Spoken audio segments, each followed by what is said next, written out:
But I thought it was interesting, Mick, in Brendan Rodgers' press conference where he said he's very confident he's got the players to win this tie, but not for the Champions League group stage, or for the league stage, rather. Yeah, I mean, to be honest, I think he's stating the obvious. Aye. I mean, I think we can all agree on that. I think Celtic should have enough to win this tie, but they don't have enough to win the Champions League for the reasons I've already mentioned. I think they're strong. I think listen, Celtic are not in crisis, right? They're not falling to bits. They're not in a state and all that stuff, right? They've got a pretty good squad, but they're lacking in key areas. We know they need wide players. They know they need options up front. Made some strange signings. I mean, I think Yamada and Inamura, very weird signings. Callum Osman might be one for the future, or a B team guy, I don't know. But some strange ones. They do need quality in key areas, and so they're lacking. So when things start to go a wee bit off track, i.e. injuries or people pulling up or suspensions, they're going to be caught short. So they need to tool up. So I think Rodgers knows this. He's been saying it. He's been saying this for months. He's been saying it since February that this team needs refreshed and needs quality. Hasn't replaced Kyogo, hasn't replaced Kuhn, hasn't replaced Jota. That's facts. They'll need replaced in the next 12 days left the window, 13 days left, 12 days left the window. I think they will. I think they will right enough. And the key thing about that for me is Brendan Rodgers has always said he wants to progress Celtic every season in Europe, right? He said that when he came back.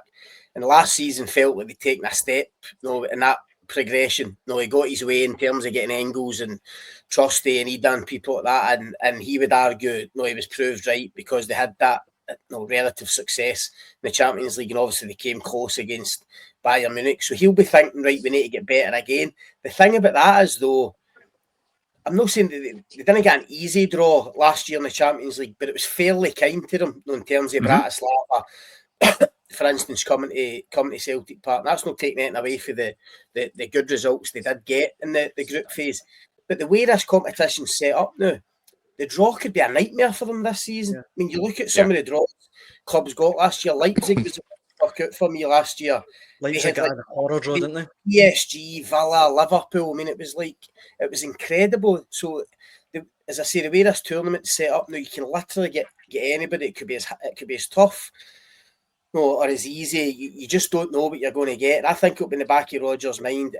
If I get in with this squad, and it's an even tougher draw than last year, it's going to be so difficult to take that next step and try and progress them further. And that's the reason why he's here. And I think that's why he'll be getting frustrated. Obviously, the lack of business of it. Oh, absolutely. And I think, listen, having been at Bayern Munich last year after the game, and he basically spelled it out. He said, "Look how close we are. Look at this performance over the two legs. How close we ran a top side in Europe at this knockout stage. We just need that wee bit more." And at the moment, he's been let down, and it's up to the people behind the scenes to back him in this next 12 days. It should have been done before now. There's no reason why it shouldn't have been done before now. They've got plenty of money in the bank. You look at Bruges last night, who I thought were really slick at Ibrox, a team that made 70 million quid in outgoings this summer, sold 70 million worth of talent. We saw them last year at Celtic Park. They were terrific. By the way, they kind of get robbed, by the way, in the one each draw. Celtic got a jail in that one. Ended up with a really good point. But they sold 70 million worth of talent, spent 50. Yeah. I mean, they go and buy £10 million players to replace guys that are sold for 25, 30.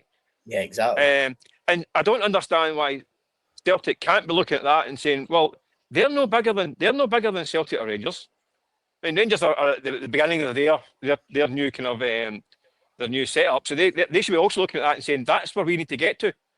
And Celtic, I don't understand why they're already there. I mean, they're sitting. I mean, it'd be the most pointless exit from the Champions League if they go out this over these two ties with £7 million in the bank. It would be the most, ridiculous exit in history.